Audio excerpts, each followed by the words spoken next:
جی ہاں، غالباً 72 گھنٹے تو ہو ہی گئے کہ حزب اللہ جو اس پورے ریجن کی خاص طور سے مشرق وسطیٰ کے حوالے سے سب سے طاقتور سیاسی اور عسکری قوت تھی، اس کے سب سے متحرک قائد کو شہید کیا گیا۔ اور حسن عبداللہ محض لبنان میں حماس کے ہی قائد نہیں تھے، ان کی ایک طویل تاریخ ہے۔ ان کی پیدائش جنوبی لبنان میں ضرور ہوئی، اس کے بعد کچھ عرصے کے لیے وہ پھر عراق چلے گئے، نجف چلے گئے، پھر صدام حسین کے دور میں پھر انہیں ایران آئے، اور پھر انہیں ایران کے قائد آیت اللہ خمینی کا نائب بن کر وہ لبنان میں آئے۔ اور عام طور پر ویسٹ اور امریکہ یہ تاثر دیتے رہے ہیں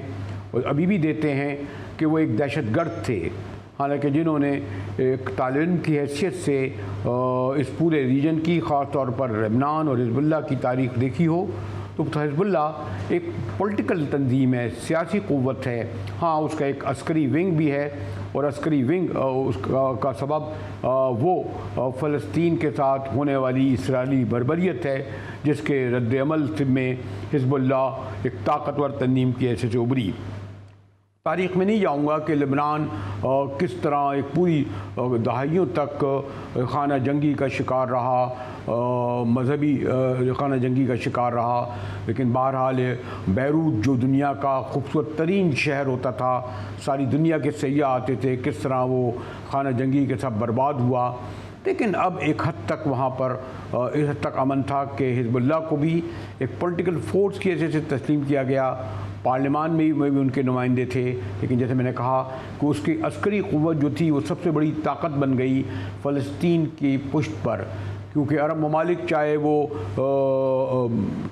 سعودی نام لینے کی ضرورت نہیں، سعودی عرب ہوں، یو اے ای ہوں، ایجپٹ ہوں، اردن ہوں، عراق ہوں، بتدریج کمزور ہوتے گئے۔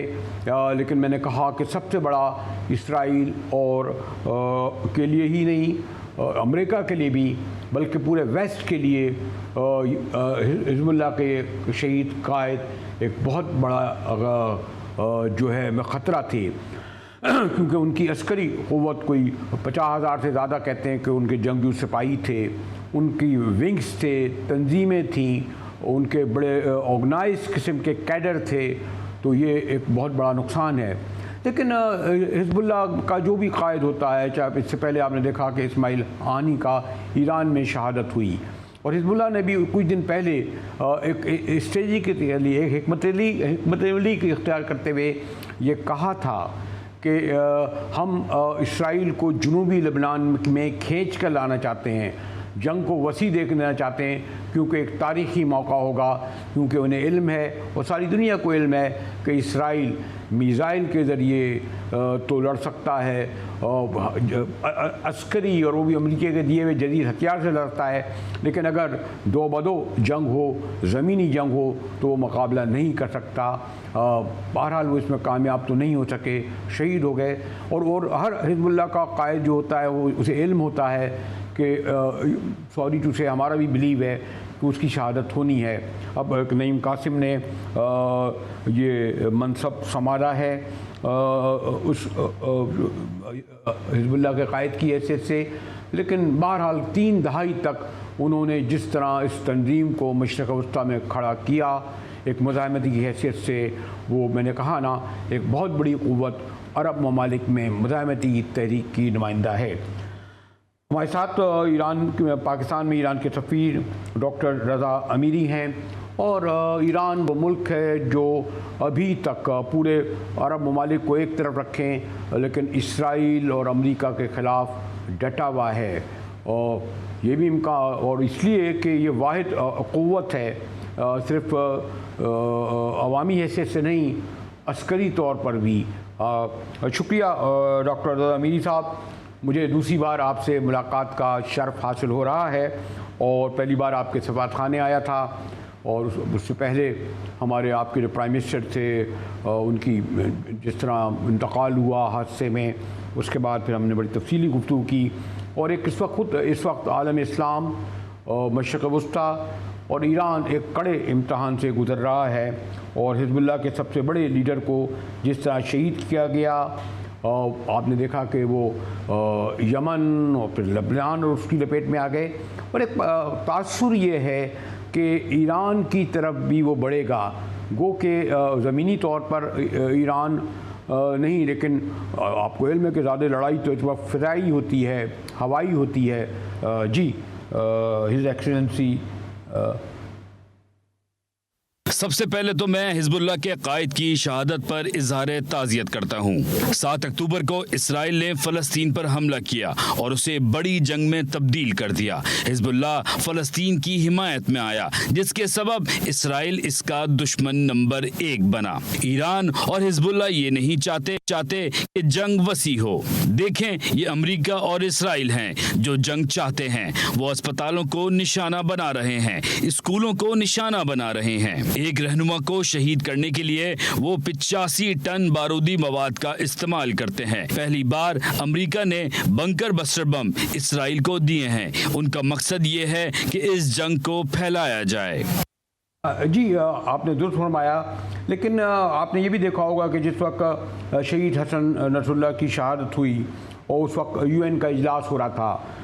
کویش عالم اسلام کے مشرق وسطیٰ کے تمام اہم جو ہے سربراہان موجود تھے، ہمارے پرائم منسٹر بھی موجود تھے۔ ہم امید کر رہے تھے کہ کم از کم ایک اتنے بڑے قائد کی شہادت کے بعد عرب ممالک کا کوئی گروپ اجلاس ہوتا، ایک مشترکہ مذمتی قرارداد پاس ہو گئی، لیکن خاموشی سے وہ ایک ایک کر کے جو ہے وہ روانہ ہو گئے۔ صرف وہی صورتحال جو فلسطین میں جو رہی، یہاں 50,000 شہادتوں کے باوجود ہم دیکھتے ہیں کہ مذمتی قراردادوں سے آگے نہیں بڑھے۔ ایک ایران ہے اور کچھ اور ایک حد تک یمن نے کوشش کی، تو یہ جو صورتحال ہے یہ تو بہت ہی سنگین، خطرناک ہے ہز ایکسلنسی محترم۔ ہمیں اس بات پر افسوس ہے کہ عالم اسلام میں یہ صورتحال پائی جاتی ہے۔ اسلامی ممالک کو اٹھنا چاہیے تھا اور اسرائیل امریکہ کو یہ بات باور کرانی چاہیے تھی کہ وہ اسلام کے دفاع کے لیے، فلسطین کے دفاع کے لیے، قبلہ اول کے دفاع کے لیے کھڑے ہونے کے لیے تیار ہیں۔ لیکن ایک اور جو زیادہ ہمیں اب خطرہ لگ رہا ہے کہ وہ جو اکتوبر میں غالباً سال ہونے کو آ رہا ہے، جنگ شروع ہوئی تھی، فلسطین میں جنگ کیا ہوئی تھی، پوری ملیہ میٹ کرنے کے لیے اسرائیل نے حملہ کیا 7 اکتوبر کو۔ 50,000 کے قریب تقریباً شہادتیں ہو چکی ہیں، بچوں کو کیا گیا، عورتوں کو کیا گیا، اسپتالوں کو، ایمبولینس کو نشانہ بنایا گیا، پتہ نہیں اس کے بعد وہ کامیاب نہیں ہوئے۔ لیکن یہ جنگ آگے اس لیے بڑھ رہی ہے کہ 12 ممالک نے ایک خاص وقت دیا، امریکہ نے ان کو پورے ہتھیار دیے۔ تو یہ جو ہم دیکھ رہے ہیں آگے کہ جیسے میں نے پہلے بھی شاید کہا کہ کوئی زمینی راستے سے تو ایران میں وہ داخل نہیں ہو سکتے، نہ لڑ سکتے ہیں، لیکن ہوائی، جس طرح انہوں نے اسماعیل ہانیہ کو ایران میں جا کر ایک راکٹ کے ذریعے شہید کیا، یہ جنوبی لبنان میں بھی حزب اللہ کے قائد کو انہوں نے راکٹ سے شہید کیا۔ تو کیا یعنی یہ ایران کی طرف ایسا لگتا ہے کہ لبنان کے بعد وہ ایران کی طرف آئیں، کیونکہ وہ سب سے بڑا خطرہ سمجھتے ہیں کہ جب تک ایران موجود ہے، حزب اللہ موجود ہے، اس وقت تک وہ ایک دیر پا حکومت اسرائیل میں نہیں کر سکیں گے۔ محترم دیکھیے، جس طرح صہیونی حکومت کی سرحد فلسطین اور لبنان سے ملتی ہے، اس طرح سے اس کی ہم سے مشترکہ سرحد نہیں ملتی، لیکن یہ امکان موجود ہے کہ وہ ہوائی اقدام کریں گے۔ لیکن ہم جنگ کی طرف جانا نہیں چاہتے، اور ہم یہ چاہتے ہیں کہ اس جنگ کو کسی طریقے سے آگے نہیں بڑھنا چاہیے، اس علاقے میں اس کو وسعت اختیار نہیں کرنی چاہیے۔ لیکن اس طرح محسوس ہوتا ہے کہ امریکہ یا صہیونی حکومت نے اس جنگ کو پھیلانے کا ارادہ کیا ہوا ہے۔ اسلامی جمہوریہ ایران تمام وسائل فراہم کر رہا ہے اور اس کے دفاع کے لیے تیار ہے۔ محترم ایرانی سفیر ڈاکٹر صاحب، ابھی تک اسماعیل ہانی کی جب شہادت ہوئی تو بہت بڑے پیمانے پر ان کی جو تدفین کے وقت لوگ موجود تھے، قیادتیں موجود تھیں، لیکن ابھی تک ان کی تدفین کے سلسلے میں ان کی حزب اللہ کی قیادت کی طرف سے کوئی تاریخ نہیں آئی۔ ایک تو سبب یہی کہا جاتا ہے کہ سیکورٹی ہو، پھر یہ خیال جاتا ہے کہ ان کی نجف یعنی میں کہو یا کربلا میں ہو، اور جنوبی لبنان میں صورتحال ایسی ہے کہ ایئرپورٹ تقریباً بند ہیں، ہوائی پروازیں نہیں چل رہی ہیں. تو یہ بھی ایک تشویش کی بات ہے نا کہ اسرائیلی بربریت اس جگہ پہنچ چکی ہے کہ کہیں وہ براہ راست جہاں تدفین ہو رہی ہو اس کو نشانہ بنائیں. اس سبب ذرا یہ ہے. اور پھر یہ بھی سننے میں آیا کہ اللہ تعالیٰ کی بڑائی دیکھیں کہ جو ان کی شہادت ہوئی ہے لیکن ان کے جسد خاکی کو کوئی نقصان نہیں پہنچا. محترم حصہ کرنسی، دیکھیں میں یہاں پر ہوں، نزدیک سے وہاں کے حالات سے واقف نہیں، لیکن جو وحشت اور بربریت امریکہ اور صہیونی حکومت کی طرف سے دکھائی جا رہی ہے، ہم ان سے ہر چیز کی توقع کر سکتے ہیں. اگر وہ مدارس، اسکول، اسپتالوں اور ایمبولینسوں پر حملہ کر سکتے ہیں تو جنازے پر بھی اپنی وحشت اور بربریت کا اظہار کریں گے. بہرحال وہ اپنا کام کریں گے اور ہم اپنا کام کریں گے. آپ نے دیکھا کہ گو کہ جو کچھ ہوا اس پر بڑا غصے کا اظہار ہونا تھا. ویسے ہمیں کیونکہ پاکستان کے ناظرین کو پہنچانا چاہیے تھا،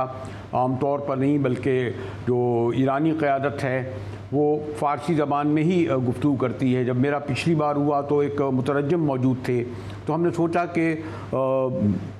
بنیادی چیز پیغام ہے، وہ گفتگو ہے جو فرما رہے تھے سفیر صاحب. اسی لیے ہم نے اپنی قومی زبان کا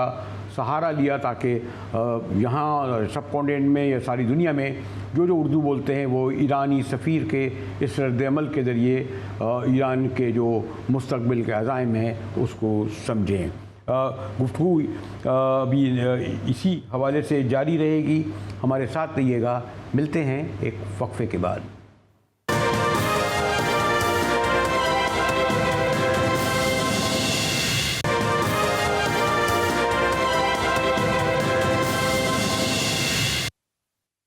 ٹی وی میں ایک بار پھر مجاہد ویلی آپ کو خوش آمدید کہتا ہے. اور جو حزب اللہ کے قائد کی شہادت کے بعد مشرق وسطیٰ جس بحران سے گزر رہا ہے، اسرائیلی جارحیت ختم نہیں. فلسطین کو تو خیر سال ایک ہو ہی گیا، لیکن حزب اللہ کے قائد کی شہادت کے بعد مسلسل اس کے حملے جاری ہیں. یمن اس کی لپیٹ میں ہے، لبنان پر حملے، حتیٰ کہ ایران تک پر بھی میزائل حملوں کا ہو رہے ہیں. ہمارے ساتھ منصور جعفر ہیں، انٹرنیشنل ریلیشن خاص طور پر مڈل ایسٹ پر بڑی گہری نظر رکھتے ہیں. شکریہ منصور جعفر صاحب. آپ نے دیکھا ہوگا کہ جب یہ فلسطین پر حملہ ہوا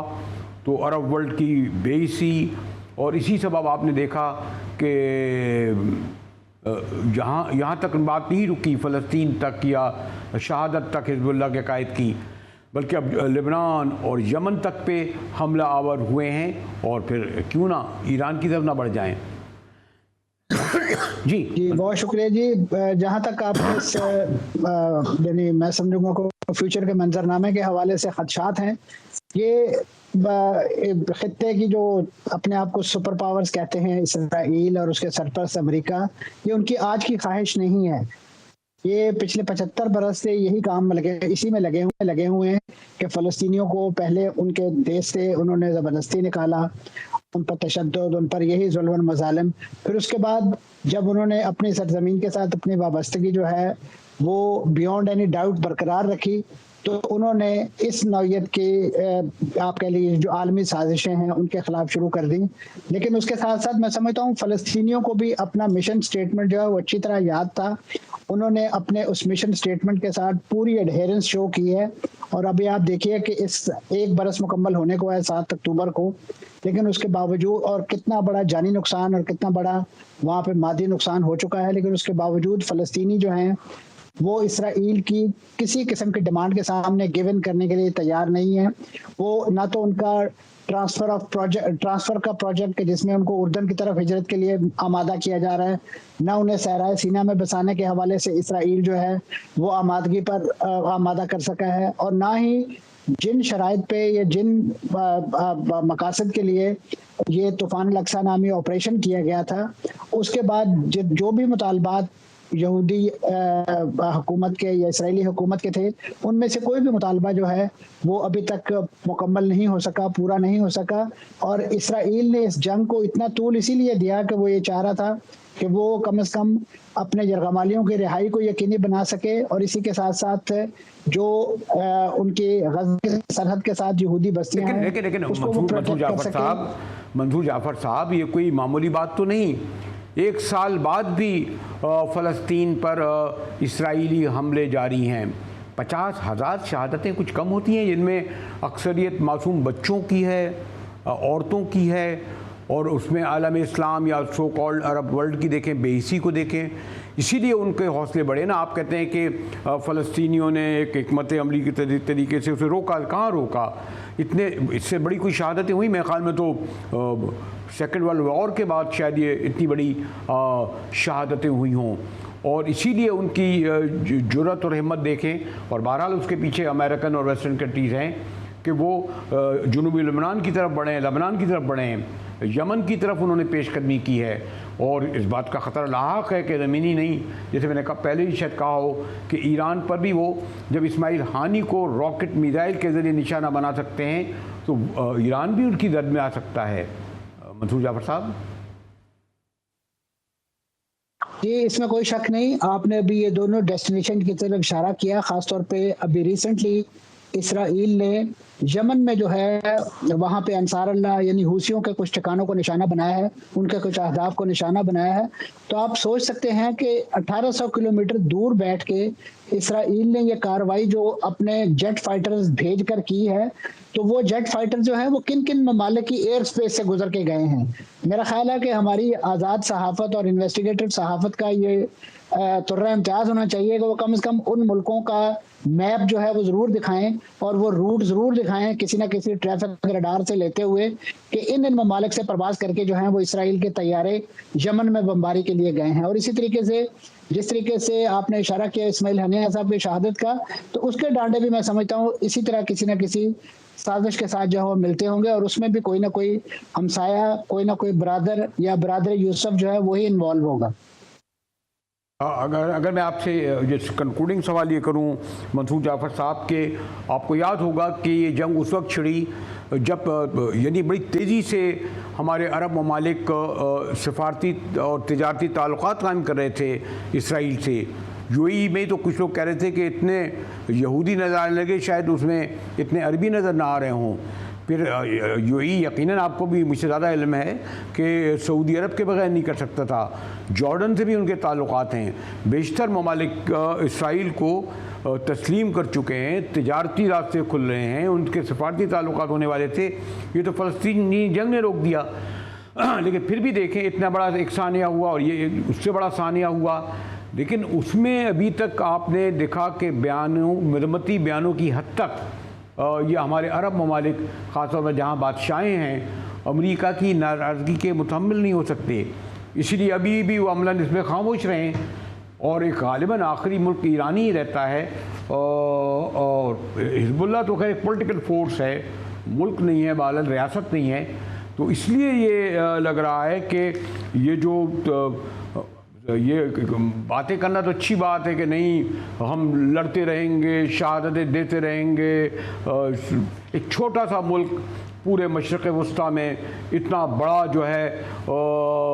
یعنی آپ دیکھیں 50,000 کی شہادت فلسطینیوں کی معمولی بات ہے. اور جس طرح یہ نشانہ بنا رہے ہیں، آپ نے درست فرمایا کہ یہ ان ملکوں سے گزر کے گئے ہوں گے نا جہاں راکٹ گیا، یا ایران میں اسماعیل ہانی کو یا حزب اللہ کے قائد کو مارنے کے لیے. یہ بھی تو بڑی تشویشناک بات ہے منصور صاحب. اس میں کوئی شک نہیں. اب یہ آپ نے اگر نیتن یاہو کا خطاب دیکھا ہو، وہ پوڈیم پہ کھڑے ہو کے 2 نقشوں کی مدد سے جو ہے اپنا فیوچر جو مڈل ایسٹ کا پلان ہے وہ واضح کر رہے تھے. ایک ہاتھ میں انہوں نے ایک نقشہ اٹھا رکھا تھا جس میں انہوں نے سیاہ رنگ سے جو ہے 3 ممالک کو آئیڈینٹیفائی کیا ہوا تھا، اور انہیں ایکسس آف ایول یعنی جو محور کا پروجیکٹ ہے، مزاحمت کا پروجیکٹ ہے، اس کے طور پہ دکھا رہے تھے. اور دوسری طرف انہوں نے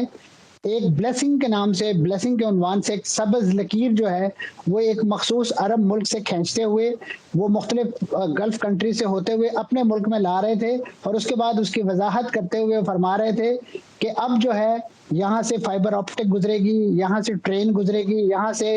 تجارتی قافلے گزریں گے اور پھر یورپ جائیں گے، کیونکہ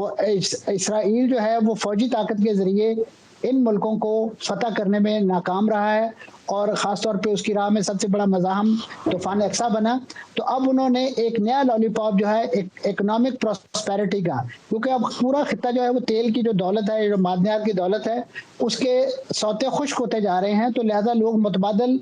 ذرائع آمدنی اور جو آمدنی کے ذرائع کی طرف جا رہے ہیں۔ تو اسی حوالے سے انہوں نے اس کمزوری کو بھانپتے ہوئے ایک نیا شوشہ چھوڑا ہے، اور اس اکنامک ویل بینگ کے نام پہ اپنا وہی گریٹر مڈل ایسٹ کا پلان کہ جس کے ذریعے وہ جس اعلان کو انہوں نے اپنی پارلیمنٹ کی پیشانی پہ لکھا ہوا ہے عربی زبان میں، ملک کہ یا اسرائیل من الفرات الی النیل، کہ اے اسرائیل تیری سلطنت ہے، یا تیری سلطنت کی جو باؤنڈری ہے وہ دریائے نیل سے لے کے فرات اور آگے جو مدینہ کا جو مشرقی علاقہ ہے جہاں قلعہ خیبر واقع ہے، جہاں یہودیوں کو مار کر بھگایا گیا تھا، اس علاقے تک ان کی رسائی اور ان کا مشن جو ہے وہ ہے، اور اب وہ اس کو اکنامک ایک لبادے میں جو ہے وہ اچیو کرنے کی کوشش میں ہے۔ اور میں سمجھتا ہوں کہ جن ممالک کو انہوں نے اپنا کچھ روڈ میپ کا حصہ بنایا ہے، یہ ان کے لیے ایک آئی اوپنر ہے کہ اس تمام خطے کے وسائل جو ہے نچوڑ کر یہی یہودی۔ شکریہ منصور جعفر صاحب، آپ نے دیکھا کہ ان کی بڑی گہری نظر ہے اس علاقے پر۔ ہمارے ساتھ رہیے گا، ہماری گفتگو جاری رہے گی مگر ایک بریک کے بعد۔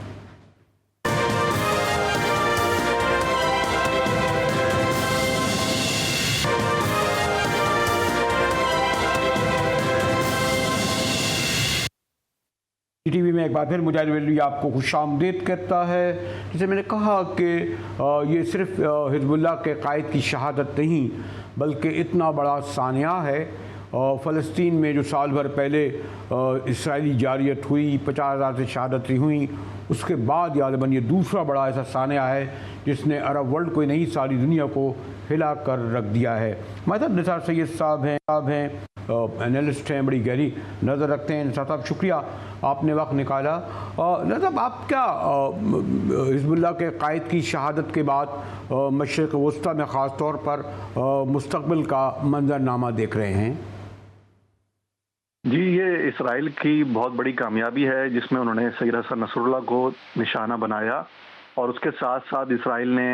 جو ہے حزب اللہ کی جو ٹاپ ملٹری قیادت تھی، آپ نے دیکھا ہے کہ وہ بھی تقریباً انہوں نے ان کو شہید کر دیا ہے۔ تو اس لیے حزب اللہ کو ایک بڑا ڈیمیج ہوا ہے، بہرحال اس کو ماننا پڑے گا۔ اور حزب اللہ کو نہیں بلکہ مشرق وسطیٰ میں موجود جتنی بھی مزاحمتی تنظیمیں ہیں، یہ سب کا لاس ہے، کیونکہ حسن نصر اللہ ان سب کو لیڈ کر رہے تھے فلسطین کی آزادی اور بیت المقدس کی آزادی کے لیے۔ کل بھی آپ نے بیان پڑھے ہوں گے کہ اب اسرائیلی حکومت یہ بات کر رہی ہے کہ وہ جنوبی لبنان میں داخل ہونے جا رہی ہے، اپنی فوج کو داخل کرنے جا رہی ہے۔ کل تک ہفتے تک کی یہ پوزیشن تھی کہ جنوبی لبنان سے ملحقہ جو اسرائیل کے علاقے تھے وہ 40 کلومیٹر کا ایریا حزب اللہ کور کر چکی تھی، اور اسرائیلی سیٹلرز کو وہ علاقہ چھوڑنا پڑا تھا۔ اور حسن نصر اللہ کی شہادت کے بعد اب اسرائیلی فوج نے اور اسرائیلی حکومت نے دوبارہ اپنے اس عزم کا، اس شیطانی منصوبے کا اعادہ کیا ہے کہ وہ جنوبی لبنان میں گھسیں گے، جس کا جواب آج حزب اللہ کے قائم مقام سربراہ نعیم قاسم نے دیا ہے کہ وہ اسرائیل کا مقابلہ کرنے کے لیے تیار ہیں۔ بہرحال یہ ایک بہت بڑا نقصان ہوا ہے حسن نصر اللہ کی شہادت سے اسلامی مزاحمتی تحریکوں کو، جو اس مشرق وسطیٰ میں اسرائیل کے خلاف برسر پیکار تھیں۔ لیکن جیسا ہم دیکھتے رہے ہیں کہ رئیسی رنتسی شہید ہوئے تو اس کے بعد اسماعیل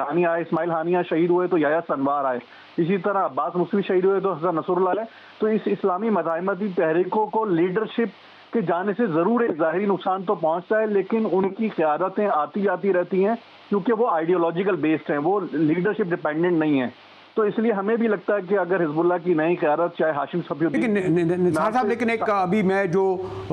نے ایک معتبر جریدے میں پڑھا عرب ورلڈ کے کہ شہید حزب اللہ کے قائد نے اپنی شہادت سے کچھ دن پہلے یہ کہا تھا کہ وہ یہ تاریخی واقعہ ہوگا کہ اگر وہ جنوبی لبنان پر حملہ کریں یا داخل ہوں۔ کیا ان کی حکمت عملی تھی کہ کسی طریقے سے، کیونکہ اسرائیل جو ہے عموماً گریز کرتا ہے، ڈرتا ہے، خوفزدہ ہوتا ہے زمینی جنگ سے، تو وہ حکمت عملی کے طور پر انہوں جنوبی لبنان میں لانا چاہ رہے تاکہ زمینی جنگ کے ذریعے اسرائیل کو سے دو بدو لڑائی لڑے، اور ایک جو فلسطین کے تو میں جو توجہ ہٹے، اور دوسری طرف کیا ایسی حکمت عملی تھی ممکن؟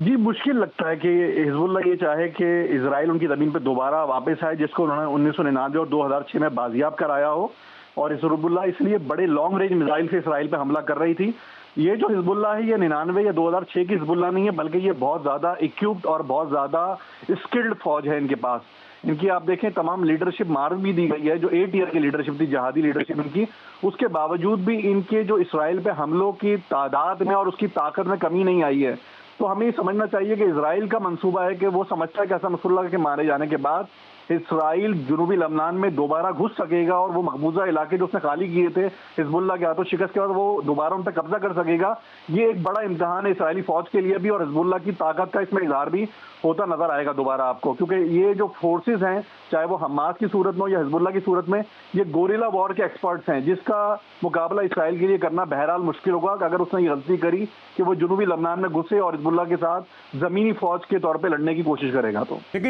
مثال ہے کہ ایک وجہ یہ نہیں کہ جب ہم نے کولڈ وار دیکھی تھی، چاہے کوریا وار ہو، خاص طور پر میں ویتنام وار کا ذکر کروں گا، وہاں تو شاید غالباً 46,000 امریکنز مارے گئے تھے، کم بیش اتنے ہی کورین وار میں مارے گئے تھے، اور کولڈ وار کے بعد کیونکہ